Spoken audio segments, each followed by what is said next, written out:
Guys, it's your favorite federal informant. Listen, you guys, I am on vacation, but I wanted to pop in and talk about this thing that's going on. I know you guys heard about it.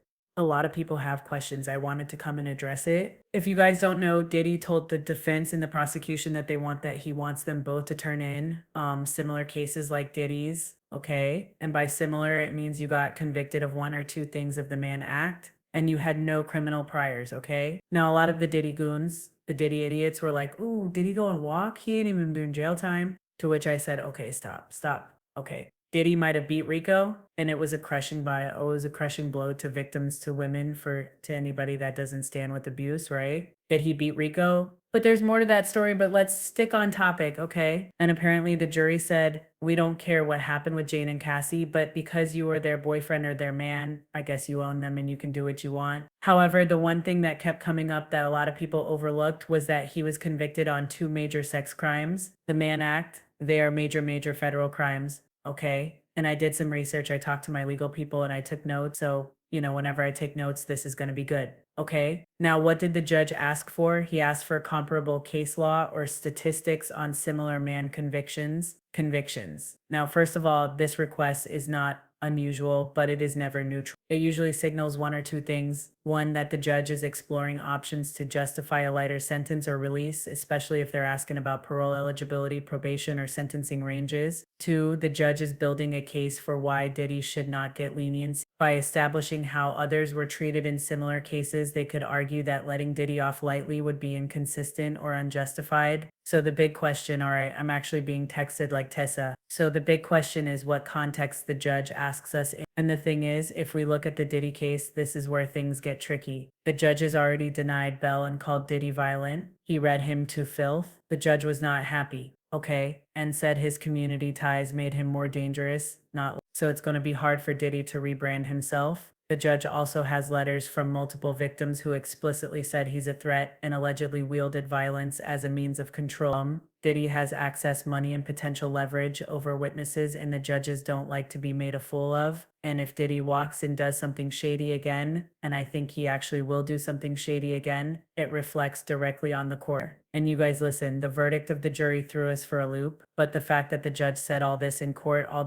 and deny bail, I mean, come on. I think we can put two together. This does not look like someone that's looking to cut Diddy a break. And him being able to walk straight with time served, baby, that's cutting Diddy a break. Okay. So why ask about the comparable Mann Act sentences? Okay. They said, listen, Tessa, there's three possible reasons. One, judicial cover. The judge might personally feel parole is risky, but is giving the appearance of objectivity by asking both sides for precedence. That way, no one can claim bias later. Now, he might be appealing his decision for when he sentences. If Diddy's team appeals any eventual sentence, the judge can say, I reviewed the sentencing ranges and outcomes for similarly situated defendants under the Mann Act, and the sentence falls squarely within that range. Or the judge also might be testing boundary. Maybe the judge is trying to find out how lenient or harsh they can go without being reversed. They could be considering probation in theory, but still leaning towards prison unless Diddy's team provides extraordinary mitigating evidence. Now let's talk about that mitigating evidence. Remember when I told you guys that Diddy's team, I believe, are trying to shut up any content creators that are still criminal with them? And they feel like if they shut down the content creators, then they can start on this rebrand. Think about it. You shut us up by July, August, September, and then you got a little bit of October to get this Mother Teresa Hail Mary that they think is going to wipe Diddy's record clean. Unfortunately, a lot of evidence that the jury wasn't shown, a lot of witness statements and affidavit that the jury didn't see. The judge is privy to all that, and all that is going into his decision, okay? So again, I actually said, but do you really think there is any type of risk of Diddy walking with just parole? I said no, but I had to take it to the people that actually practice law, and they said right now, Tessa,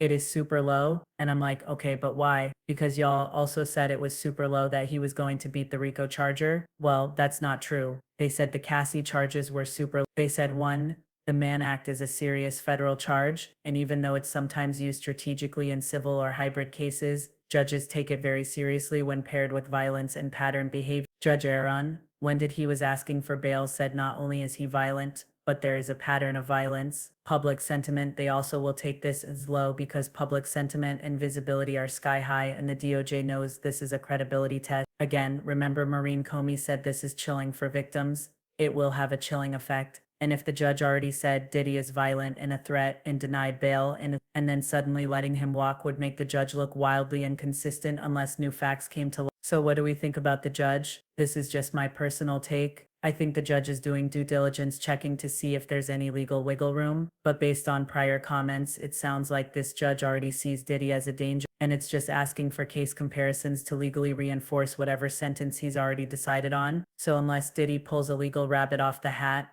he's unlikely to walk with this parole. This request is probably more about sentencing justification than lenient. Okay, so here's the thing, right? Okay. What type of language? And I just want to refresh your memory, the type of language that slams the door on parole or probation. And listen, let's get into this. He said Diddy was a batterer. This is not just commentary. That is legal language, or it suggests a pattern of violence, not a one-time incident.